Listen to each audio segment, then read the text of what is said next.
السلام علیکم مائی YouTube family. اگر کوئی آپ کو یہ بتا دے کہ آپ پر جادو ہے، جب تک جادو کی علامات ظاہر نہ ہوں تو اس بات پر یقین نہ کریں۔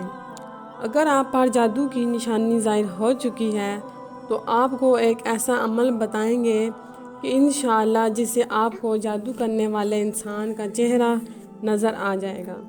اس کے علاوہ ہم آپ کو باب علم حضرت علی رضی اللہ تعالیٰ عنہ کا جادو سے جڑا ایک واقعہ بھی سنائیں گے۔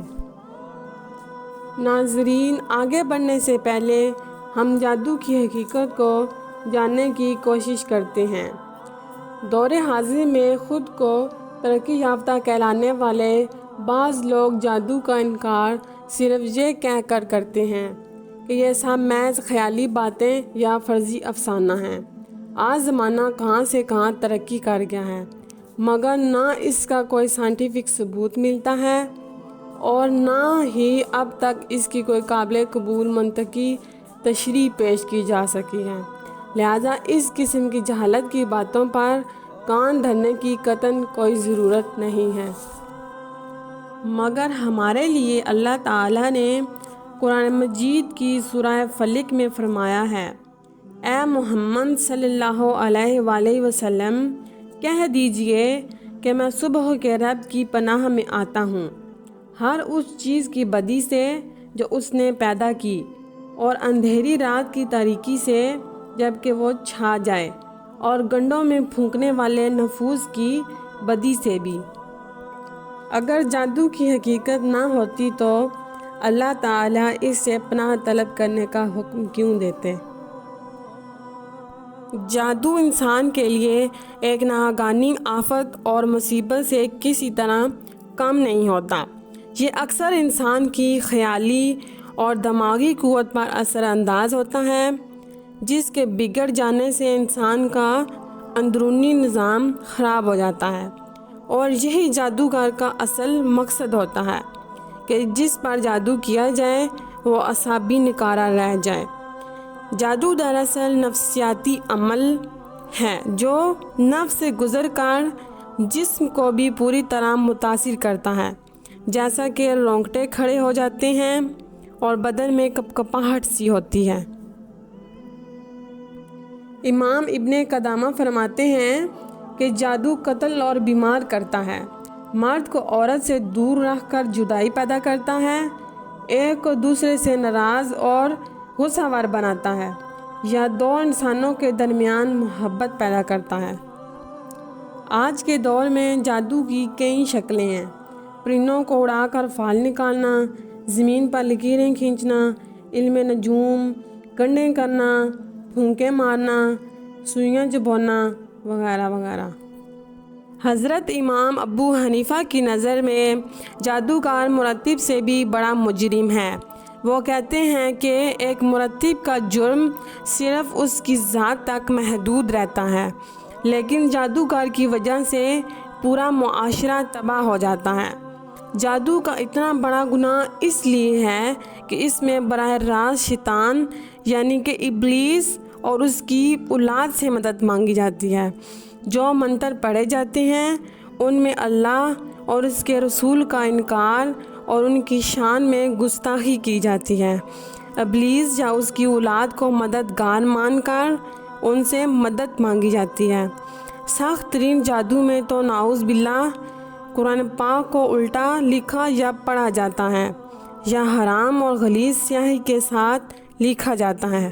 انہی وجوہات کی بنا پر حضرت علی رضی اللہ تعالیٰ عنہ نے ایسے افراد کو جو کہ جادوگر میں ملوث تھے، ان کو چن چن کر ان کی گردنیں اڑا دینے کا حکم دیا تھا، اور اس دور میں بہت سے جادوگروں کی گردنیں اڑائی تھیں۔ جادو کی علامات ہر مرحلے میں مختلف ہوتی ہیں۔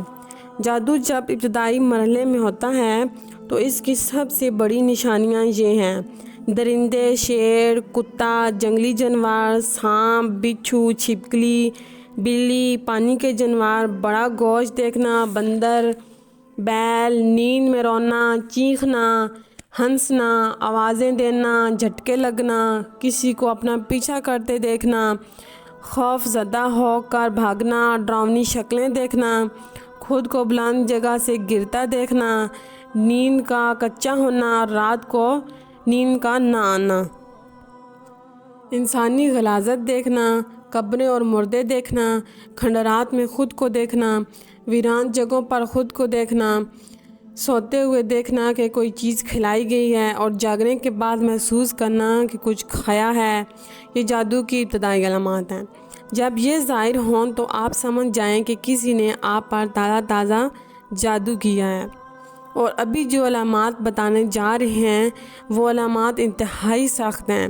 ان علامات سے موت بھی واقع ہو سکتی ہے۔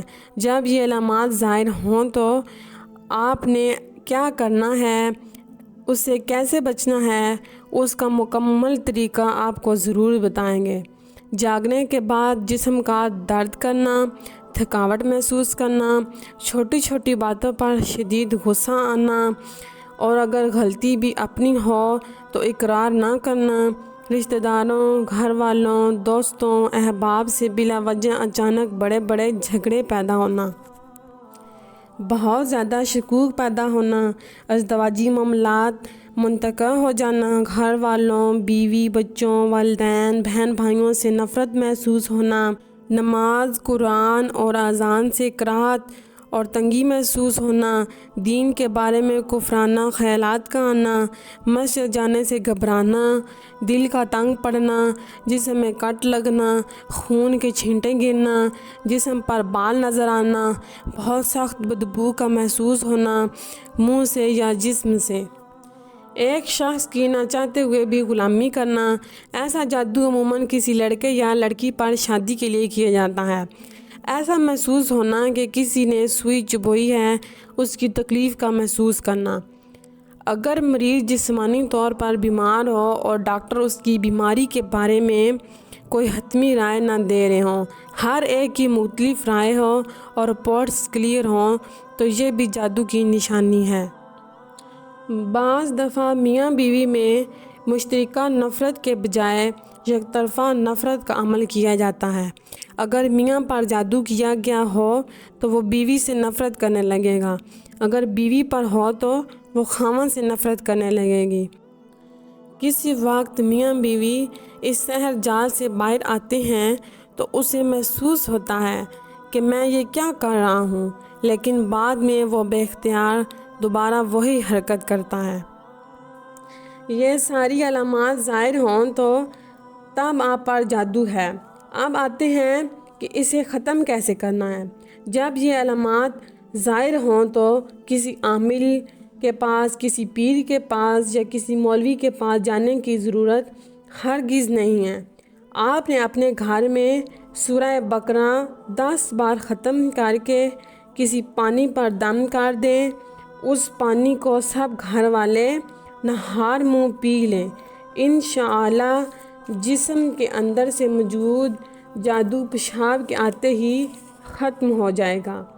گھر کے اندر سے جادو کے اثرات ختم کرنے کے لیے اسی پانی کا چھڑکاؤ کر دیا جائے، 1 مرتبہ ہر کونے میں اذان دے دیں۔ انشاءاللہ اس عمل سے جادو کا مکمل خاتمہ ایک ہی دن میں ہو جائے گا۔ یاد رہے آپ نے ایک ہی دن سورۃ بقرہ 10 مرتبہ مکمل پڑھنی ہے، یا سب گھر والے مل کر مکمل پڑھ سکتے ہیں۔ ناظرین، آپ یا آپ کے کسی قریبی کے ساتھ جادو کا واقعہ ہوا ہو اور ہماری بتائی گئی علامات میں سے اس پر کون سی علامت ظاہر ہوئی تو کمنٹ میں ہمارے ساتھ ضرور شیئر کریں۔ اللہ حافظ۔